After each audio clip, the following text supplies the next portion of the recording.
Today's topic is somewhat controversial politically. Can the new Karnataka government actually, in its budget, fulfill the promises that it made to the people during the election campaign, the so-called freebies? Does it really have the money to pay for them? Hello, everyone. Good to be with you once again. We are very lucky to have with us Dr. Jyotsna Jha. She runs an economics think tank in Bengaluru focused on budget and policy studies. And since she's there, she knows quite a bit about it. She's written about it. Let's hear from her. Over to you, Dr. Jha. Yeah. Thank you. And thank you for having me. And as you know, since this election happened, many of us in Karnataka and outside Karnataka have been engaged with this question, whether the new government will really be able to fund these promises. And I, for one, refuse to call it freebie, because I do feel that it's not the correct term to use for welfare measures. And I was also waiting for the budget, and I actually think that it's a smart budget. And I had argued earlier also that 50,000-60,000 is an overestimate, despite the fact that the government itself is saying that 52,000. Just a second, 50,000-60,000 crores. Yes, crores. And it's, is that per year? Per year. Oh, yeah, okay. Just to be clear. Right. Yeah, so it's an annual. So as per their own estimates, they are saying about 52,000 annual, 52,000 crores per year expenditure for all the guarantees that they had promised. And they have allocated about 37,000 crores. And that's fair enough, because, 3 months have already passed. And also rolling out will take some time, because one has to ensure that guidelines are in place. What I think is good about, there are several reasons I think it's a smart budget. One, one is this, that they have basically, in terms of revenue, what they have said, that the revenue estimates have gone up. So 20,000 crores more. And how are they doing it? One concrete thing that they have already mentioned in detail in budget is the excise duty. And which means basically liquor will cost more. And I think, the demand for liquor is largely inelastic. And therefore, that's a choice that, states have. Especially, Bangalore is known as pub capital of India. And so the beer has been hard hit. So the beer drinkers, yes, will have to pay more. Yeah. And yet I think it's something that's not unfair in many ways, because it's something that doesn't really hit people badly. And one can, beyond a point, if it really hits you, so there is a possibility of consuming less. Other thing that they have mentioned, not fully detailed out, but property tax. And I do think that's again a wise move and a very much needed move. Property tax collection in Bangalore is much less. If you look at per capita property tax collection, it's much less in Bangalore as compared to, say, the comparable cities like, say, Delhi and Bombay. Okay. It's according to one estimate, it's about half of what Delhi collects. And I'm talking of per capita. I'm not talking of the total. And it's about 1/3 of what Mumbai collects. Okay. So in that sense, here is a potential to tap and get additional resources, and that's a wise move.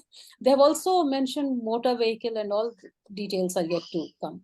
And then they also, what they have done is that the GST collection has been high in recent months.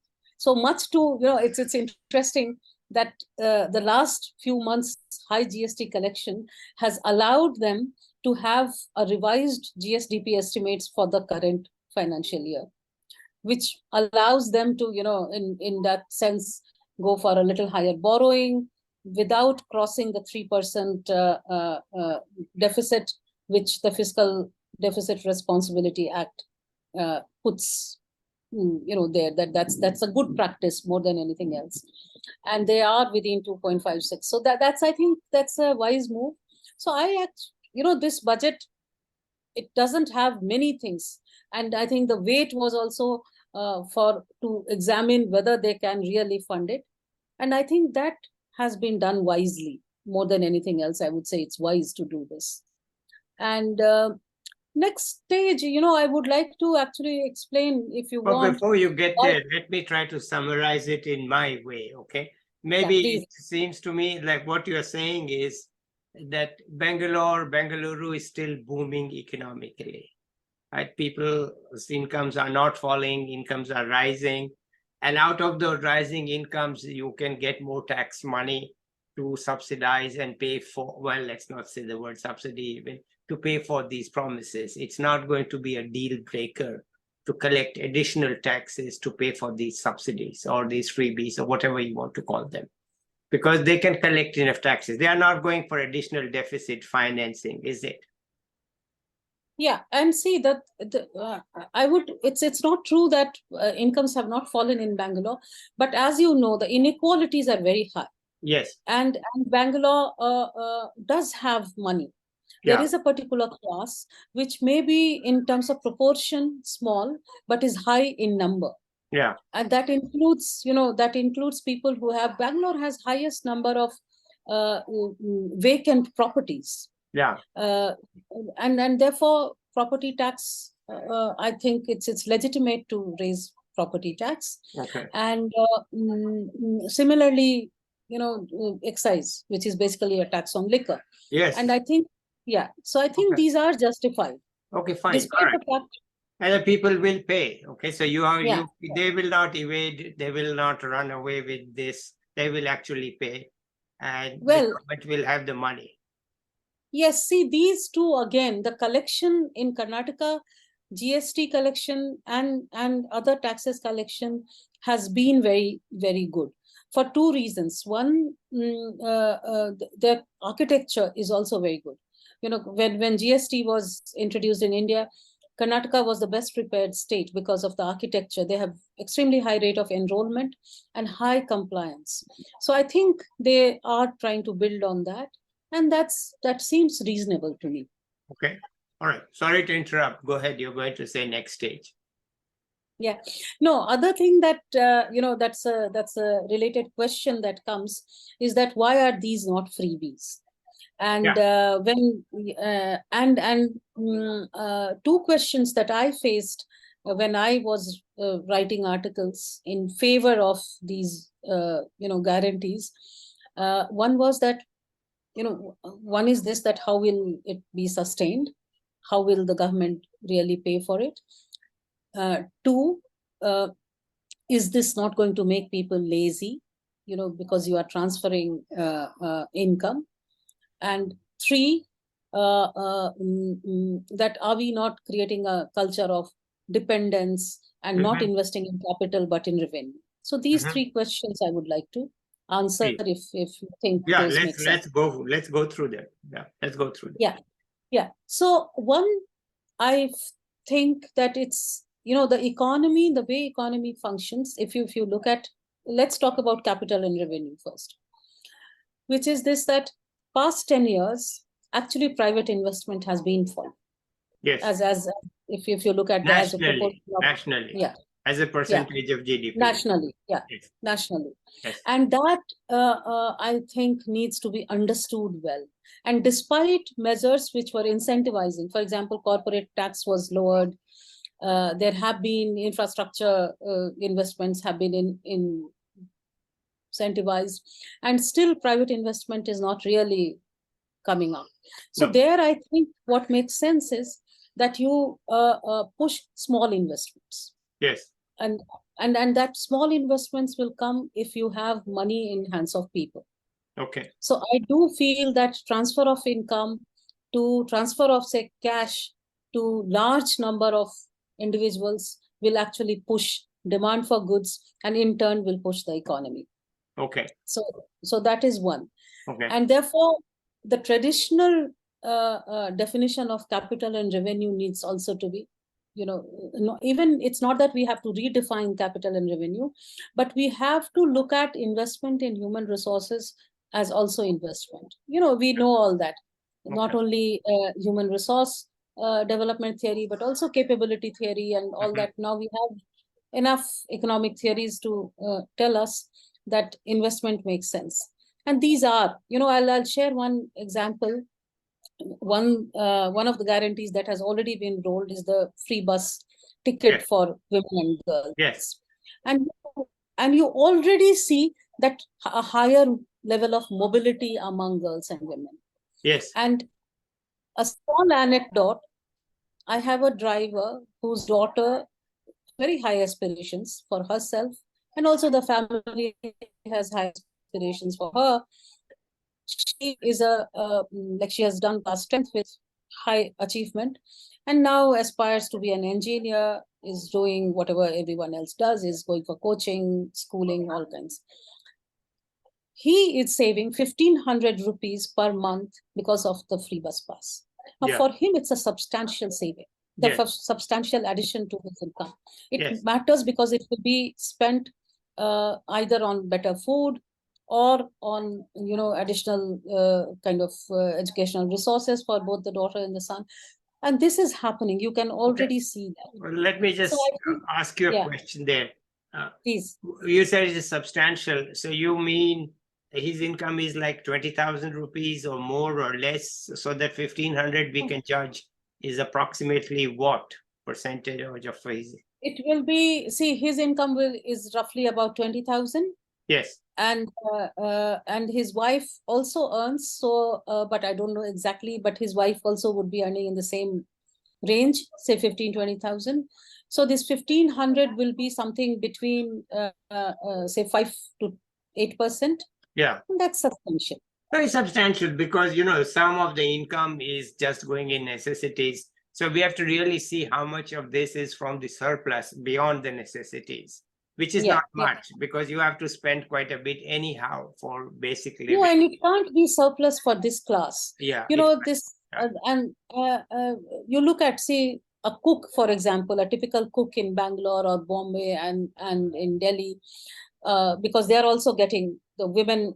They are also getting a transfer of say 2,000 rupees per month. Now, how much she earns? About 20-25. Yeah. So this will be about say 10%. This is Yeah. not going to make her lazy. This will just add perhaps a little more easy, a little more easy in terms of what she eats, what she buys for her children, how she runs her household.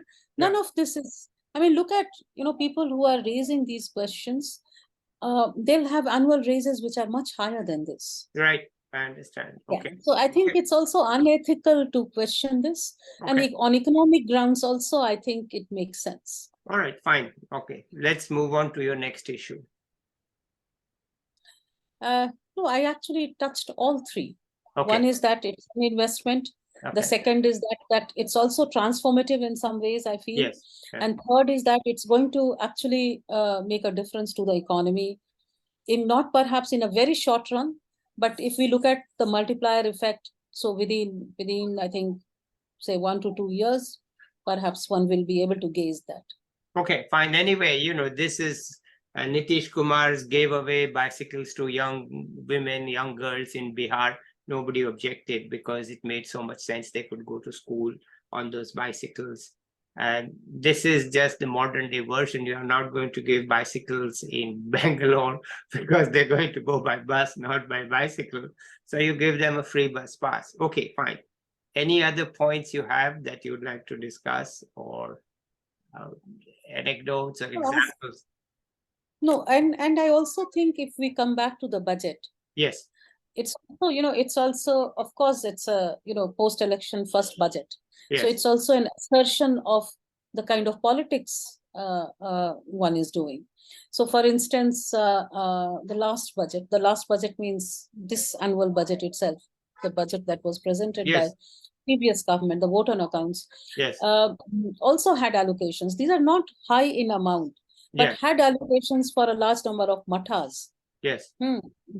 Now, what this government has done, that it has also made allocations, but to institutions of different religions. Okay. So I think, these are statements. These are important statements. Yes. Similarly, the budget itself, there's an insurance for, say, gig economy workers. Yes. Now, again, for Karnataka, that matters because, Karnataka does have a very high proportion of gig economy workers in India. And therefore, and it has been talked about how insecure they are in terms of social security and work condition.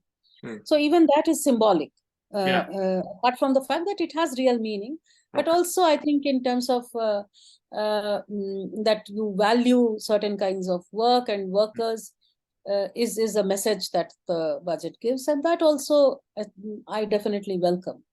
Okay. Well, you may not be prepared for this, but let me ask, could we go through the other four guarantees and your views on each one? Yeah, we can. Yeah. Okay, so let's go through them. Yeah. Because you mentioned the bus pass, fine. Okay, now let's go to the next one that is high on your mind, which you think is transformative. One is this transfer to women. Yes. That additional money. See, that one that, it's not necessary that women alone will control it. That we know. Evidence tells us that even if it's on the name of women, they alone may not control it. But one thing is that here the literacy levels are high, and as compared to many other, say, for example, Eastern Indian states, and that does give them greater control on that money. And as I said earlier, that I don't think that's going to be, any wasteful expenditure. That will enhance perhaps their expenditure on food or demand for, small products like, say, even clothes, but the cheaper clothes, and not of the very high end kind of, say, imported things that happens when you have increase in income at a very high end. Okay. The top. All right. Person. The third thing, that unemployment benefit, that's something, a big burden on the exchequer, and as well as I think one of the first to be done here, that both educated unemployed youths are going to get it till they find full time. I mean, it's for 3 years actually, so it's not that till they find employment. It has a limited period. That again, I think, is a recognition of the fact that we have had jobless growth. Yeah. It's if you analyze data, we have not been doing badly in terms of growth if you look at the international, isn't it? And that's something the union government has been talking about. True.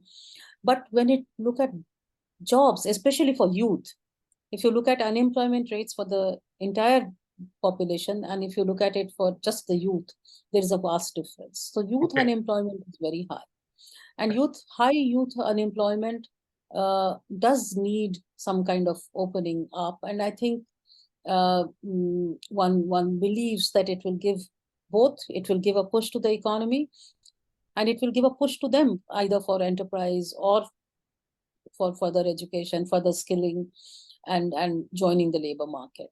So I think, so I do feel, but again, it's not, this is something, the unemployment one, I will like to, wait and watch. Okay. How it pans out. All right. I feel much more confident when it comes to bus pass, because I think mobility was a huge issue for women and girls. And unemployment is something I'll say wait and watch, and let's see how it works. Okay. And then the fourth? And the fourth, other two are power subsidy. Yeah. What is the power subsidy? And power subsidy, easy to do that. See, surplus Karnataka also now doesn't have power shortage, but difficult to manage. Yeah. Power subsidy has been a very, very difficult to, even for agriculture. Now it's for households. I'm much more ambiguous when it comes to that. Not in terms of funding it, but in terms of what it would do, to the economy. And if it doesn't really convert itself into something positive, then it's a drain. Okay. Uh, Hasn't Delhi been doing this for some time? And Delhi has been doing it so for some you time. have any comparisons between the two, or it's too early? See, one, I feel that Delhi, it's easy because Delhi in the end is a city, Yes. whereas Karnataka is far more diverse, and despite everything, rural is still, almost half of it is rural Yes. and has a different dimension. So in terms of infrastructure also, despite progress and development, there could be some issues. So Delhi, I think anything, it becomes much easier to manage because the way Delhi functions, it's still, I mean, not that it's still not a full state, that Yes. also matters. Yes. And also, it's a city. It's not even a city like Mumbai. It's a much more homogeneous kind of a city. So Yeah. Okay, fine. And the fifth? Fourth and fifth are power subsidies. What's the difference between the two? Sorry? You said the fourth and fifth are power No, subsidies. no. One is a power subsidy, and one I'm just trying to remember the fifth one. So Griha Lakshmi, we have. I'll have to just look at it. What was Okay, the fourth never one? mind. Before, when it comes to you, any Yeah. other, we can come back to it in a minute, but any other thoughts that you have? Um, Another is efficiency. Also this whole issue of efficiency. Okay, let's just go back to where we were, which is the Annabhagya. Okay, That's the fifth fifth one. subsidy. Yeah, Yeah, the rice transfer. Yeah. See, again, rice, the government is finding it difficult to buy from Yeah. central government, food corporation, Yeah. because they have refused to sell it, Yes. which means that if government goes ahead, it has to buy at a higher price, Yes. or it replaces it with millets and all. Yes. Replacing perhaps makes much more sense. Yes. It's healthier. But in Yes. terms of transfer, I again think and I'm basing it on a number of studies. It's a revival of a program. It Yes. existed earlier also, Yes. and there are evaluations of the earlier program that are available, and that does tell you that it did matter in terms of food security, in terms of some kind of distribution, intra-household distribution of food. So therefore, again, I would favor food transfer. I don't have anything against it, but managing it, how do you manage it, remains an issue. Okay. Yeah. All right. Fair enough. Okay. So these two, I will have that. Okay. Yeah. Now I'll ask you a gotcha question. Is there anything else that you would like to see? The sixth, is there some high priority item which they didn't promise, but as an economist, you think would be very good or useful? Or is five enough? I don't think it's not that five enough. I would say that I do think first four, other than power subsidy, I think four makes sense if you're talking of capabilities and also the economy. I really think it matters. But on resources side, I think there is possibility of doing more. Okay. For instance, I do feel that strengthening lower level of governments, and giving them more power and freedom, and pushing them to generate more resources and invest it in their own areas, would release more money at the state level. Okay, so what do you mean? What do you mean by lower levels? Can you be specific Gram on that? panchayats, Jilla panchayat, gram panchayats, and municipalities. Okay, all right. Municipalities also have a lot of potential to raise more resources. Okay. And political economy plays a role, because many a times state government wants a control, and rather than passing it on to the municipal governments. So I think that is something that must be done. So that needs, that is one. Well, that's very satisfactory. Anything else in general you want to add based on all the analysis that you've done, policy studies, budget studies, anything you want to add here? No, again, in terms of budget, they have also said that one is the increase in property tax, but also increase in the